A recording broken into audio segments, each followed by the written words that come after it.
This desperate mother German Shepherd shocked a stranger by leaping into his car with her tiny newborn puppy held gently in her mouth. When he discovered why she chose him and what was actually in her gentle jaws, the entire community was left speechless. This incredible true story of maternal instinct and unexpected discovery will make you rethink everything you thought you knew about these amazing animals. The rain pounded mercilessly as David Mitchell, 35, finished his late shift at Memorial Community Hospital. Being a physical therapist often meant long hours, and today had been particularly exhausting. As he pulled out of the employee parking lot at 11:40 p.m., all he could think about was getting home to his empty apartment. The wipers struggled against the downpour as David navigated through the dimly lit streets. He'd taken a shortcut through the old industrial district, a section of town largely abandoned after the manufacturing plant closed years earlier. "Great night to forget my umbrella," David muttered, slowing down to avoid a deep puddle. As his headlights swept across an empty lot, something caught his eye. Movement where there shouldn't be any. He eased his foot off the accelerator, peering through the rain-streaked window. A large dog was huddled against a crumbling concrete barrier. Even through the downpour, David could see it was a German Shepherd, soaked completely through. But what made him slow the car was what the dog appeared to be holding in its mouth. Something small and pale. As his car approached, the dog's head snapped up, ears alert despite the deluge. David expected the animal to retreat. Instead, to his complete shock, the German Shepherd suddenly bolted straight toward his vehicle. "Whoa!" David exclaimed, slamming on the brakes. Before he could process what was happening, the dog was circling frantically, those intelligent eyes locked on his through the driver's side window. Acting on instinct, David hit the power window button, lowering it just enough for the desperate animal to see inside. That small opening was all the shepherd needed. With an athlete's precision, she thrust her head and shoulders through the asaba, forcing the window down further with the weight of her body. David recoiled in surprise as the soaking wet dog scrambled into his vehicle, somehow maneuvering through the window without dropping the precious cargo in her mouth.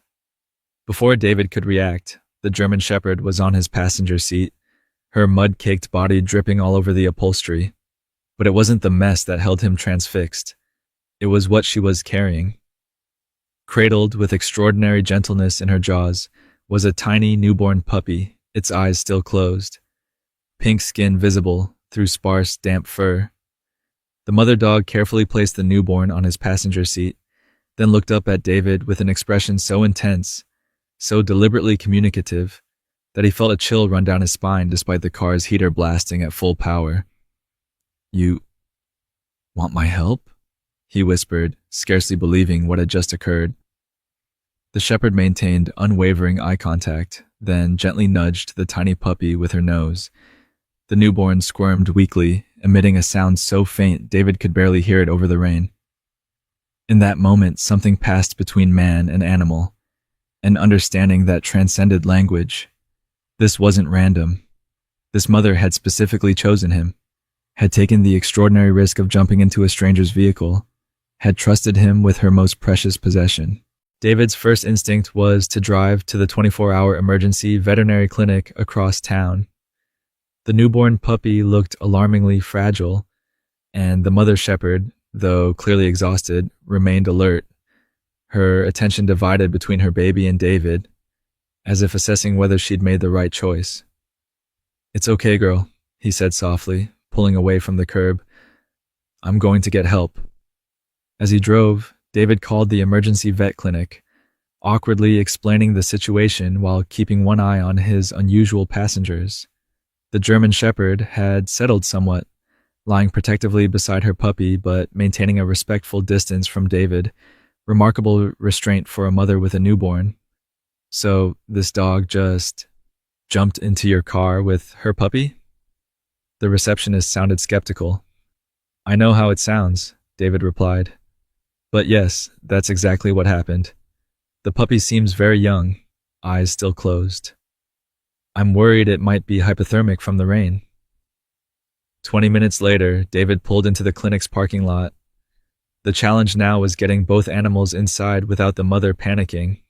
To his surprise, the German Shepherd seemed to understand the purpose of their journey when he cautiously opened the passenger door. She made no attempt to flee or display aggression. Instead, she gently picked up her puppy and waited, watching David expectantly. "You need to come too," he said, feeling strangely unself-conscious about speaking directly to her. "They need to check both of you." The dog followed him willingly into the clinic, drawing astonished stares from the staff. Dr. Erica Chen, the overnight veterinarian, quickly led them to an examination room, her professional composure momentarily slipping at the sight of the bedraggled pair. "I've never seen anything quite like this," she admitted, watching as the mother dog carefully placed her puppy on the examination table when directed. Stray dogs typically avoid humans completely when they have newborns. Dr. Chen's gentle examination of the puppy revealed the first surprise. "This puppy can't be more than 2 or 3 days old," she explained, "but something's not right. The physical characteristics." She paused, frowning as she delicately examined the tiny creature. "What is it?" David asked, noting her confusion. "The coloration pattern, the facial structure." Dr. Chen looked up with puzzlement. "I don't think this is a German Shepherd puppy." David glanced at the mother dog, who sat watching the examination with focused attention, her demeanor impossibly patient yet vigilant. "But she's clearly the mother. Look how protective she is." "Let me take some measurements and run some quick tests," Dr. Chen said. "The puppy is definitely dehydrated and needs immediate care regardless." While a veterinary technician gently administered fluids to the newborn, Dr. Chen drew David aside. "I believe what we're looking at may be a case of adopting," she explained quietly. "It happens occasionally. A nursing mother will sometimes accept orphaned puppies, even from different breeds." "So the shepherd isn't actually this puppy's mother?" David was struggling to process this information. "Biologically, I don't think so," Dr. Chen replied. "But she's certainly claimed that role. The real question is, what kind of puppy is this?" The next hour was a flurry of activity as the staff worked to stabilize the newborn while also addressing the mother shepherd's condition. Despite being severely undernourished herself, the dog had been producing milk for the puppy, a testament to her dedication that left even the experienced veterinary staff moved. As David sat in the waiting room, having provided his contact information and agreed to cover the initial treatment costs, he pondered the extraordinary series of events. A stray dog had somehow determined that her adopted newborn needed medical assistance, had identified a potential human helper, and had taken the incredible risk of jumping into his vehicle, all to save a baby that wasn't biologically hers. Dr. Chen's return interrupted his thoughts, her expression suggesting news of significance. "We've stabilized both of them," she began, "but we've also confirmed something quite extraordinary." She hesitated as if unsure how to proceed. "The infant animal being cared for by the German Shepherd, it's not a puppy at all." David stared at her, momentarily unable to process her words. "What do you mean, not a puppy? What is it then?" "Based on our preliminary examination and consultation with a wildlife specialist," Dr. Chen replied, "we believe it's actually a coyote pup." The revelation hung in the air between them, its implications both stunning and profound. Somehow, this stray German Shepherd had not only adopted an orphaned coyote pup, natural adversaries in the wild, but had dedicated herself to its survival with such commitment that she had sought human help when needed. "That's impossible," David whispered, though the evidence suggested otherwise. "Nature occasionally surprises us," Dr. Chen replied with a slight smile. "The question now is, what happens to them next?" By morning, news of the extraordinary pair had spread throughout the clinic. Staff members who weren't even on duty found excuses to stop by, eager to witness the German Shepherd and her adopted coyote pup. The mother dog, now called Sheba by the staff, tolerated the attention with surprising patience, allowing necessary medical interventions for her baby while maintaining a watchful presence. David, who had dozed fitfully in the waiting room rather than abandoning the animals, was awakened by Dr. Chen with a cup of coffee and an update. The coyote pup is responding well to treatment, she reported. His hydration has improved and he's nursing effectively. Sheba is also accepting food and supplements. What happens now? David asked. I assume there are protocols for wildlife? Dr. Chen nodded, her expression turning serious. I've consulted with wildlife authorities. Typically, an orphaned coyote pup would be transferred to a licensed rehabilitation facility with the goal of eventual release. But this one has bonded with Sheba, David pointed out, already feeling protective of the unusual family. Exactly. The wildlife specialist believes separation at this stage would likely be fatal for the pup. He's too young to be hand-raised without significant risk. The fact that Sheba is successfully nursing him is remarkable. They need a foster home, Dr. Chen explained. At least temporarily, until we figure out a permanent solution.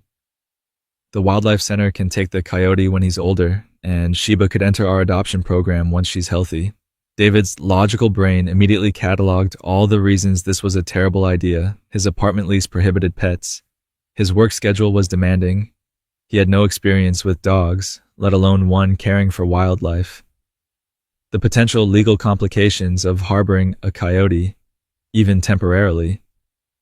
Yet as he considered his options, he couldn't shake the memory of Sheba's deliberate choice, how she had specifically selected his car, had trusted him with her precious adopted baby. That level of intelligence and judgment deserved respect.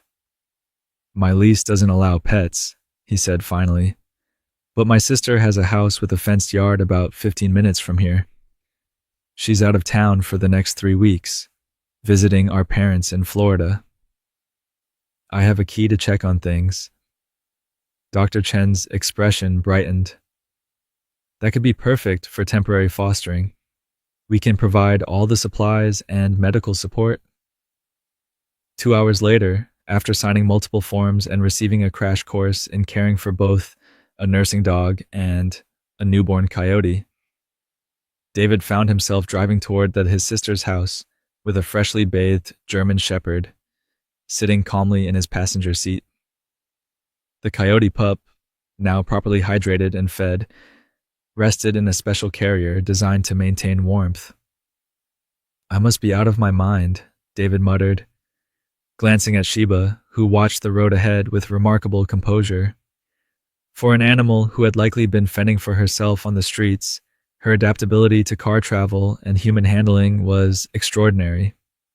His sister's modest craftsman home offered the perfect temporary solution: a secure yard, a covered patio where David could set up the special bedding Dr. Chen had provided, and enough privacy from neighbors to avoid immediate questions about his unusual charges. As he settled Sheba and her pup into their new accommodation, David was struck by the German Shepherd's apparent understanding of the situation. She inspected the space methodically, seeming to assess its safety before allowing her baby to be placed in the soft bedding. This is just temporary, David told her, arranging fresh water and the special food Dr. Chen had provided. A few days until we figure out something more permanent. Sheba regarded him with those intelligent eyes that had first captured his attention in the rain, then deliberately lay down beside her pup, maintaining eye contact with David in what seemed amazingly like an expression of gratitude. That night, as David slept on his sister's couch, he found himself wondering how this unexpected encounter would change all their lives. Days turned into a week as David juggled his work schedule to care for Sheba and the coyote pup, now nicknamed Scout. His sister's house had become his de facto residence as the demands of caring for the unusual pair required constant attention. Dr. Chen visited every other day, each time expressing amazement at their progress. The bond between them is remarkable, she observed, watching Sheba gently clean Scout after a feeding. We occasionally see dogs adopt other puppies, but cross-species nurturing like this, with such dedication, it's extraordinary. David nodded, finding himself increasingly attached to the dignified German shepherd who had so dramatically entered his life. What happens when my sister returns? I can't take them to my apartment. Pets aren't allowed. Dr. Chen hesitated before sharing her thoughts. I've been consulting with wildlife specialists about our unique situation. If Scout is going to eventually be released back to the wild, we need to start planning for that. The wildlife rehabilitator I've consulted suggests transferring both of them to their facility within the next 2 weeks. The logical part of David's brain recognized the wisdom in this plan. Scout was, after all, a wild animal that would eventually grow into a predator. Sheba, once fully recovered, deserved a chance at a permanent home with a family who could give her the care she deserved. Yet something felt wrong about separating this unusual family that had fought so hard to stay together. That night, as he browsed through local news on his phone, a notification caught his attention. Residents report aggressive coyote pack in East Ridge area. East Ridge was the upscale neighborhood adjacent to the industrial zone where he'd found Sheba. A theory began forming in David's mind. The next morning, he called into work, requesting a personal day, then contacted Dr. Chen. I'd like to show you something, he explained. Can you meet me at the industrial lot where I found Sheba? 2 hours later, they stood in the now dry lot where David had first encountered the German shepherd. They methodically explored the area, eventually discovering what appeared to be a crude den beneath a concrete slab behind the abandoned building. Fresh paw prints of various sizes surrounded the area, and tufts of fur caught on jagged edges told a story neither had anticipated. Multiple coyotes have been here, Dr. Chen observed, examining the evidence. And look, there's blood on these rocks. The pieces began to fit together in David's mind. She fought them, he said quietly. Sheba somehow got Scout away from his pack when they were threatening him, maybe because he was the runt or was sick. She's been hiding out here, nursing him back to health, until that night in the rain when she decided they needed more help than she could provide. Dr. Chen stood slowly, brushing dirt from her hands. If you're right, this changes everything. It suggests a level of moral decision-making we rarely attribute to even the most intelligent dogs. I want to relocate them both to my uncle's property in the foothills, David proposed the following day. He has 20 acres, mostly wooded, with a small cabin he rarely uses. It would give Scout the space to grow naturally while keeping him safe from the pack that rejected him, and it would allow Sheba to stay with him. The plan had come to him during a restless night. His uncle Robert had purchased the rural property years ago as a hunting retreat, but rarely visited anymore due to arthritis. The land bordered state forest on 2 sides, was properly fenced on the others, and offered the perfect compromise, a controlled natural environment. And Sheba? Dr. Chen asked. German shepherds need human interaction and proper care. I'd relocate there too, David said, voicing the decision he'd reached sometime around 3 a.m. At least temporarily. My hospital is actually closer to the property than to my current apartment. After further discussion and consultation with wildlife experts, the plan moved forward.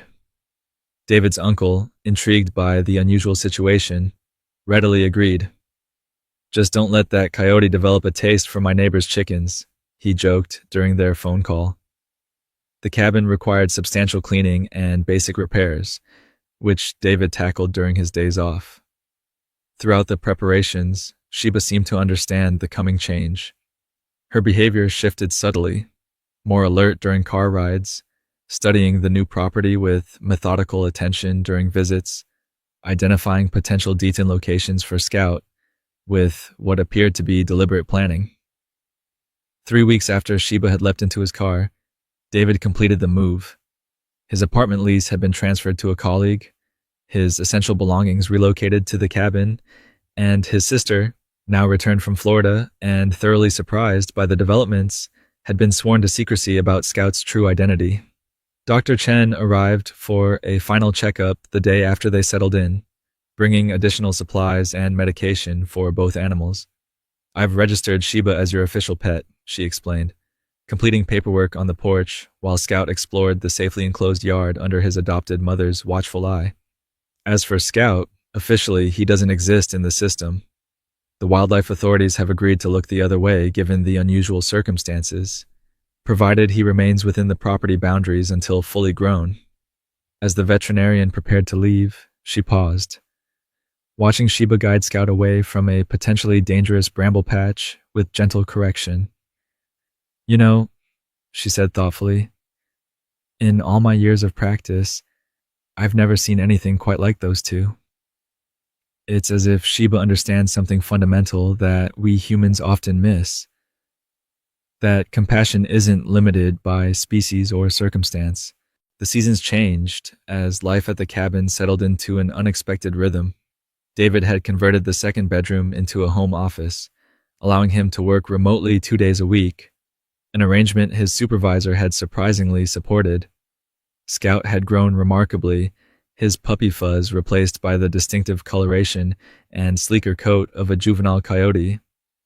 At 4 months old, his true nature was increasingly evident, the characteristic pounce when hunting insects, the alert vigilance at unfamiliar sounds, the distinctive yipping that occasionally emerged when excited. Yet equally evident was the influence of his German Shepherd mother.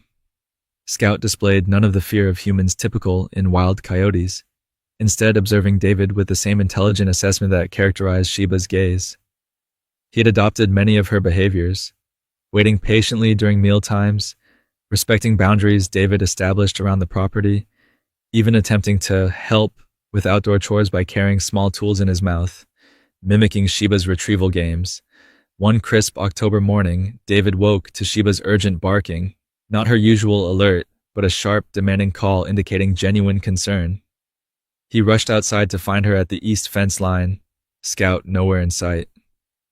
Following her lead, David discovered a section of fencing damaged by a fallen branch, creating an opening just large enough for a medium-sized animal to squeeze through. Scout had apparently discovered the gap and ventured beyond the property's boundaries for the first time. Sheba's distress was palpable as she attempted to force her larger body through the gap, unable to follow her adopted son. David quickly retrieved her leash and a backpack with emergency supplies. What followed was hours of trekking through increasingly rough terrain, guided by Sheba's remarkable tracking abilities. The sun was beginning its descent when Sheba's behavior suddenly changed. Her tracking became more urgent, her body language shifting from concern to alert. Topping a rocky ridge, David finally spotted Scout in a small clearing below, but the young coyote wasn't alone. 2 adult coyotes faced him in what appeared to be a tense standoff. Before David could determine how to intervene, Sheba took matters into her own hands. With a powerful bark that echoed through the forest, she announced her presence, racing down the slope toward her adopted son, with protective intent clear in every line of her body. Scout immediately broke away from the standoff and ran to her side. The wild coyotes retreated several steps before pausing at a safer distance, watching with evident curiosity as Sheba checked Scout for injuries, and he positioned himself protectively between them and his adoptive mother. For several heartbeats, Scout remained motionless, his gaze following the retreating wild coyotes.